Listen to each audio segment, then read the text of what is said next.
کوشش کریں شب برات بعد از مغرب یہ رواج پیدا کریں. یہ رسول اللہ کا طریقہ ہے صلی اللہ علیہ وسلم. قبرستان میں جائیں اور جا کر کے وہاں اللہ تبارک و تعالیٰ سے دعا مانگیں کہ یا اللہ جو اس قبرستان میں لیٹے ہیں وہ بھی، اور جو آج تک کلمہ پڑھنے والے دنیا سے گئے وہ بھی، اور جو قیامت تک جائیں گے وہ بھی، اے اللہ تو سب کی بخشش فرما دے.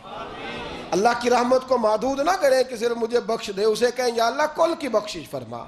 ساری امت کے لیے دعا کریں. شب برات کی رات نفل پڑھیں. ہمارے ہاں محفل ہوتی ہے ہر سال الحمدللہ، بڑے شوق سے بڑا خوبصورت ہم اہتمام کرتے ہیں.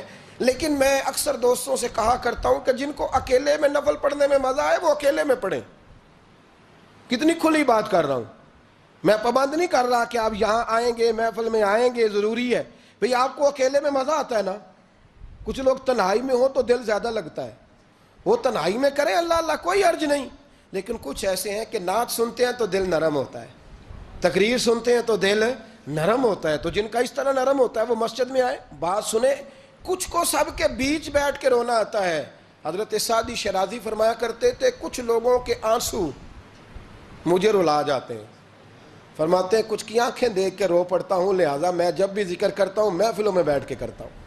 تنہائیوں میں مجھ سے نہیں ہوتا، تو جس سے نہیں ہوتا وہ آئے نا، مسجد میں آئے، رات عبادت کریں. کل مغرب سے پہلے پہلے کام سمیٹ لیں سارے، اور مغرب کے بعد یہ رات شروع ہوگی، مغرب کے بعد ایک چھٹی کر لو اللہ رسول کے لیے.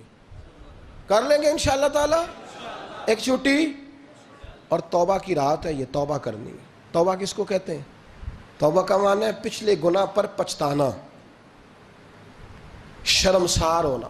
کہتے نہیں اے کاش میں نہ کرتا، اور وہ لفظوں میں نہیں جملوں میں نہیں، توبہ رٹی رٹائی نہیں، شرمسار ہونا اور آئندہ گناہ نہ کرنے کا پکا ارادہ کرنا، اس کا نام توبہ ہے. دیکھیں اللہ تعالیٰ فضل کرے. میں نے پچھلے سال کہا تھا پھر کہتا ہوں، مسجدوں سے نا شب برات کی رات، شب قدر کی رات چیخوں کی آوازیں آتی ہیں، لوگ اتنا روتے ہیں نا.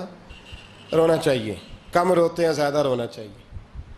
لیکن سوال یہ ہے کہ اتنا زیادہ لوگ شب برات کی رات روتے ہیں، کیا پھر سویرے بددیانتی ختم ہو جاتی ہے؟ جو رات مسجد میں کھل کے رو کے آیا ہے اس کا پروگرام ہے نا کہ اب ملاوٹ کبھی نہیں کرے گا، اب گاہکوں سے جھوٹ کبھی نہیں بولے گا، اب وہ بددیانتی کا معاملہ کبھی نہیں کرے گا. لیکن رات روتا بھی رہے اور سویرے پروگرام یہ ہو کہ میں نے پھر لوگوں کو فریب دینا ہے، داؤ لگانا ہے، تو اس نے توبہ کیا رات کے یہاں بس یہ ایکٹنگ کر کے لوٹ آیا ہے. یعنی بڑی سجا بنا کر کے سوار کر کے رات توبہ کی. کیا مطلب ہے توبہ کا؟ کہ توبہ آپ نے کی. حضرت حسن بصری سے کسی نے کہا توبہ کیا ہے؟ فرمانے لگے توبہ یہ ہے کہ جس گلی سے رب نے تجھے منع کیا ہے دوبارہ پھر تو اس گلی میں نظر نہ آئے، تو نظر ہی نہ آئے. اور جس جگہ جانے کا رب نے تجھے حکم دیا ہے پھر تو دوبارہ وہاں سے غیر حاضر نہ ہو. اگر یہ پروگرام ہی نہیں، ارادہ ہی نہیں. بچے ایک دو مجھے کہنے لگے کل حضرت صاحب توبہ کے موضوع پر ہم نے گفتگو کرنی ہے تو کوئی باب بتائے کہاں پہ ہے. کچھ بچے شاگرد ہیں، کچھ مسجدوں میں جمعہ پڑھاتے ہیں. ایک نے مجھ سے کہا، تو میں نے کہا بیٹے پہلے مسجد میں جاؤ، 2 نفل پڑھو، توبہ کرو، توبہ کا ارادہ بناؤ. یہ رسم نہیں ہے. وہ نعت خواں بھی تو توبہ کر لینا جو شب برات کے دن لوگوں کو توبہ کرانے آیا ہے اور 25,000 کا سودا کر کے آیا ہے. تو آج اس کام سے تو توبہ کرنا، یہ نوٹ پھکوانے سے تو توبہ کرنا. یہ رسم ہے. ساری رات توبہ توبہ توبہ توبہ، یہ کیا معنی ہے اس کا؟ کیا مطلب کریں؟ امام غزالی فرماتے ہیں کہ ایک آدمی بادشاہ کا گارڈ تھا، سپاہی تھا، اس کا پہرے دار تھا، نگرانی کرتا تھا، بڑی وفاداری سے نوکری کرتا رہا. بادشاہ نے اسے تنخواہ کے علاوہ بھی بڑا نوازا. اسے بادشاہ نے بڑے الاؤنسز دیے، بادشاہ نے بڑا کچھ دیا، مکان دیا. کچھ سالوں کے بعد بادشاہ کو پتا چلا کہ یہ میرے لیے نہیں آتا تھا، اس کی تو میری کنیز پر نظر تھی، اس نے تو رات کی ڈیوٹی اس لیے لگوائی تھی کہ کنیز پر نظر تھی. تو امام فرماتے ہیں کہ بتاؤ پھر وہ بادشاہ اس کے ساتھ کیا سلوک کرے گا؟ وہ کیا سلوک کرے گا؟ تو لوگ کہنے لگے حضور لگتا یہ ہے کہ وہ نا 4-5 حصوں میں کاٹ کے تو کتوں کے آگے پھینکے گا. آپ فرمانے لگے میرا رب تو بڑا ہی کریم ہے، وہ تو ایسے نہیں کرتا.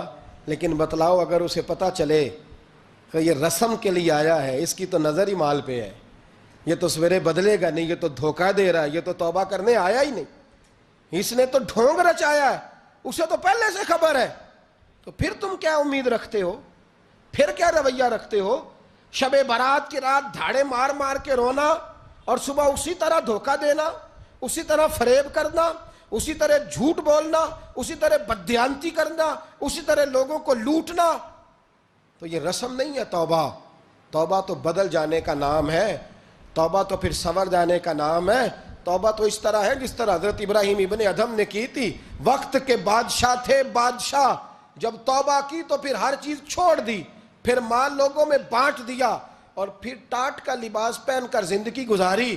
لوگوں نے کہا حضور یہ تبدیلی ہے، فرمایا تبدیلی نہیں، یہ میری توبہ ہے، یہ میری توبہ ہے۔ جب توبہ کی تو پھر بدل کے کی، جب توبہ کی تو پھر تبدیل کیا آپ نے۔ یہ کیا توبہ ہوئی؟ ساری رات روتے رہے، سویرے دکان پہ جا کے پھر قسم اٹھائی کہ مجھے تو پڑتا ہی 11,000 کا ہے، یہ توبہ ہے؟ تو آپ نے اور میں نے توبہ کرنی ہے تو انشاءاللہ تعالیٰ اس طرح کرنی ہے کہ پھر 15ویں شعبان کو بدل جائے۔ یہ جو موقع آتے ہیں نا شب برات کے، شب قدر کے، یہ بنیادی طور پر اللہ تعالیٰ کی طرف سے دی ہوا موقع ہوتا ہے کہ چلو تمہیں چانس دیتے ہیں، تمہیں چانس دیتے ہیں، پابندی کوئی نہیں، لیکن رب کی طرف سے نا موقع ملتا ہے، چلو تمہیں ایک موقع دیتے ہیں، چلو اپنے آپ کو کلیئر کر لو، تمہیں موقع دیتے ہیں۔ یا اللہ کیا کرے؟ کچھ بھی نہیں، آ کے نا سچے دل سے 2 رکعتیں پڑھ کے توبہ کرو، عرش کا مالک پچھلے سارے ہی معاف کر دے گا۔ کچھ بھی نہیں، آؤ موقع ہے۔ ان لوگوں کی باتوں پہ نہ جائیں جو بلا وجہ پریشان کرتے ہیں۔ ہمیں بھی روز ہی سوال آتے ہیں، دل نہیں کرتا، کچھ باتیں ایسی ہیں جو کرنے کو طبیعت نہیں چاہتی، میں کروں گا بھی نہیں۔ لوگوں کو شب برات کا حوالہ بھی نہیں مل رہا، حالانکہ ترمذی شریف میں حدیث موجود ہے، صحاح ستہ کی روایت ہے، ترمذی میں موجود ہے۔ پہلے کہتے ہیں صحاح ستہ سے دکھاؤ، جب صحاح ستہ سے مل گئی تو آپ اور کدھر جانا ہے؟ اور ابن ماجہ میں موجود ہے مولا علی کی روایت، اور ذرا ترتیب دیکھیے گا، یہ ترمذی کی حدیث ہے، اور امام ترمذی نے تو پورا باب باندھا ہے 15ویں شعبان پر، پورا باب۔ اب تمہاری مرضی ہے، اگر تم نئی بات کو سمجھنا چاہتے۔ اور مجھے پتا کیوں یہ شب برات کیا لگتا ہے، مجھے کبھی کبھی یوں لگتا ہے کہ رب فرماتا ہے کہ رمضان سے 15 دن پہلے ہی پکی سچی توبہ کر لے، تیاری کر، پاک صاف ہو جا، تاکہ جب رمضان آئے نا تو پھر تجھے پاک ہونے کی ضرورت نہ پڑے، بس پھر تو آتا جائے اور میں تیرے اوپر رحمت نچھاور کرتا جاؤں۔ بس تو پہلے ہی تیاری کر، 15 دن پہلے ہی، 14 دن پہلے تیار ہو جا۔ کل رات اپنے آپ کو ذہنی طور پر تیار کریں، بچوں کو تیار کریں، گھروں کو تیار کریں۔